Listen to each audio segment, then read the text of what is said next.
It's fast becoming the drug of our time. Ketamine use is on the rise. The number of young people taking the drug ketamine has tripled. With high-profile deaths, The actor Matthew Perry died from the acute effects of the sedative ketamine. and more people needing treatment. Those in power are looking to take action. The government is reviewing the possibility of reclassifying ketamine. We've been speaking to the people whose lives have been irreparably damaged by this drug.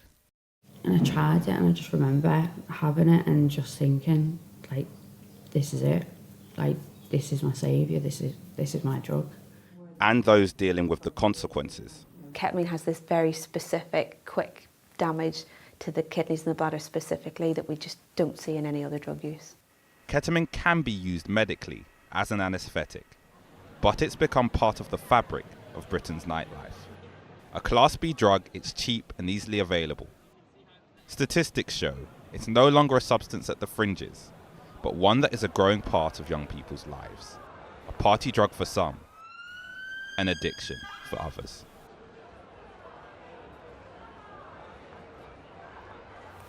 So today we've come to a drug detox centre on the Wirral where they've seen an increase in the number of patients being treated for ketamine addiction issues. It's a good chance to look at the scale of the problem, but also to talk to some of the people who are impacted by it. This is the Acorn community here, and this is where they do the detox. Okay, so this is sort of, if someone was starting their journey with you, this is where they would come first. Yeah. Jo has worked in healthcare for more than 20 years and says she's not seen anything quite like this. The week before we meet, 14 out of 25 beds were taken up by ketamine users. That's where our processes have started with families in crisis, really, or with key workers picking somebody up in the community and saying this is an urgent detox. They're all pretty urgent, to be honest with you. They're all presenting with the urinary incontinence. Some can't even walk, they've lost their muscle tone, they're in wheelchairs, and the crippling pain that they're going through is significant. Nationally, the number of ketamine users starting treatment is 8 times higher now than it was 10 years ago. And we've got Callum here, who's going to be able to... Callum was at his lowest when he came here. I was told I had a couple of days to live before I came into here, which is when Jo came to mine. And she seen me for the first time, and just looking at me, she said, I'm getting you in here, I need to help you and stuff, which I've never felt like someone's going to help me before then. I've not felt like that before, and it's a blessing really, to be honest with you.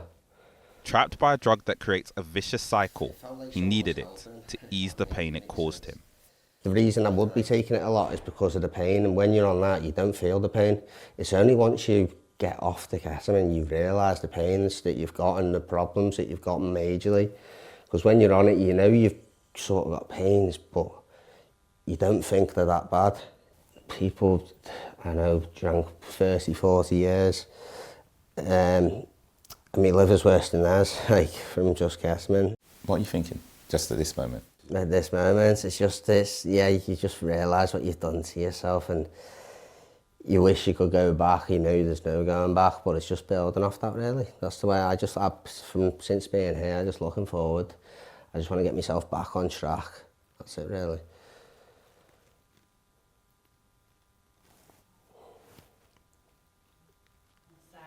Also staying at Birchwood is Nicole, a young mum. She started taking ketamine to help her through a difficult period in her 20s. Her honesty is brutal. I don't regret taking ketamine. You don't regret it? No. If I didn't take ketamine in that period of time, I wouldn't be here. It was a coping mechanism for a while until it destroyed my life. Everybody else is going out for a drink, they're all dragging me out, and I just can't. And I just looked at the ketamine, I was like, pass me that. And I tried it, and I just remember having it and just thinking, like, this is it. Like, this is my saviour, this is my drug. In the 4 years since she first took ketamine, Nicole has suffered a series of health issues, which her doctors have struggled to get a grip on. Found out that my damage is irreversible because I have permanent scarring in my bladder now. So even if they do manage to stretch my bladder or do something with my bladder, or even if my bladder doesn't need removing, I'm still going to be in chronic pain probably for the rest of my life.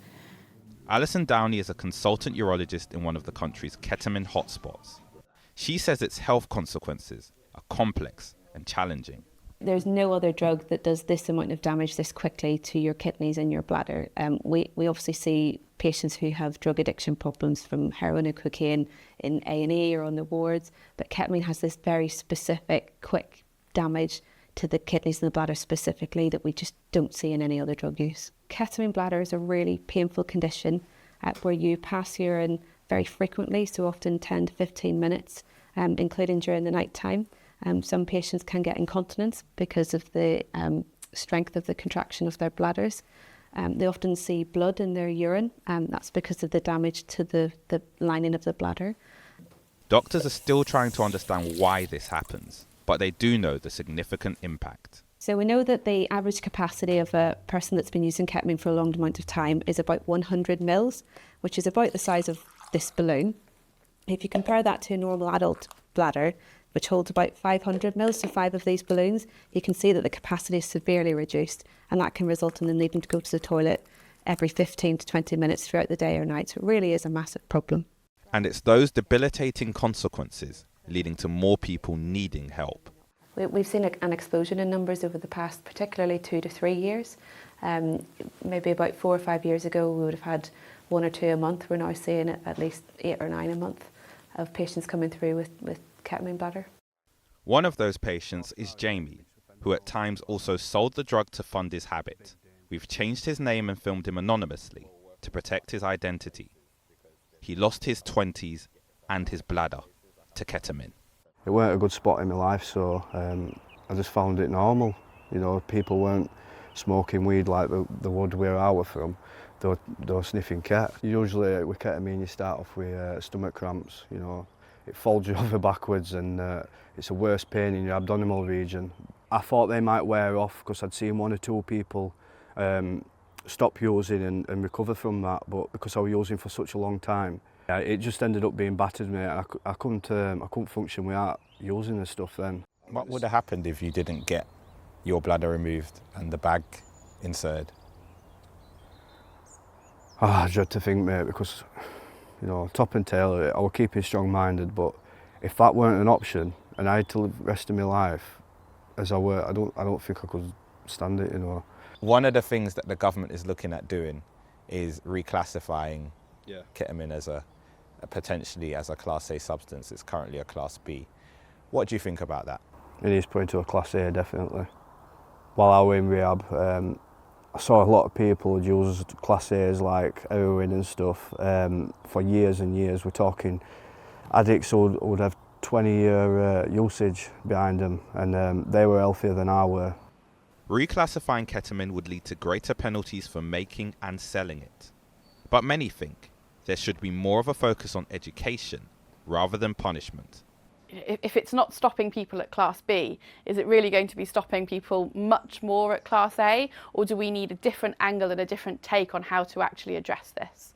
And I believe we need to be using different methods. We need to be thinking more about how we can actually spend that time and money towards helping the people who are using ketamine, and education programs to stop people starting to use ketamine in the first place. Discussions about drugs often focus on the harm they cause, looking at strategy, prevention and policy. But dealing with this growing crisis will take more than that. Everyone we've spoken to agrees it needs urgency. What I'm really worried about is that it's almost too late. There's people that have died that we've been waiting to assess, and they've died days before they've come in for treatment. And if that's happening now, it's only going to escalate. They say it's not an addictive drug really and stuff like that, but it's highly addictive. I know a lot of people are addicted. It seems to be getting worse and worse nowadays than it was. It's scary. It's very sad as well, you know, because it's completely preventable if people know not to take it. The people impacted by ketamine and those supporting them say time is running out. Shingi Mararike, Sky News.